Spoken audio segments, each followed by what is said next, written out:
Do you know many people are having trouble with no video output on their MSI Z390-A Pro? Don't worry. In this video, we'll show you how you do this. Let's start. Step 1. Check monitor.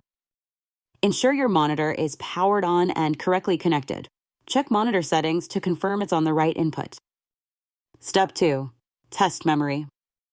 If you hear 3 long beeps, try reinstalling a single memory module in the DIMMA 2 slot and restart. Step 3. Reinstall graphics. Hear 1 long and 2 short beeps? Reinstall your graphics card and boot up again. Step 4. Swap graphics card. Test another working graphics card to determine if there's a card or motherboard issue. Step 5.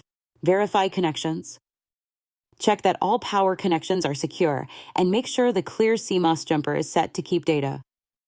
With these steps, your video output should be up and running on the MSI Z390-A Pro.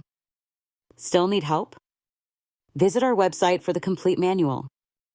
There you will also find questions and answers from other MSI users. Did you find this video helpful? By subscribing, you help us continue to answer users' questions. So, subscribe to our channel. Thanks for watching, and see you in the next video.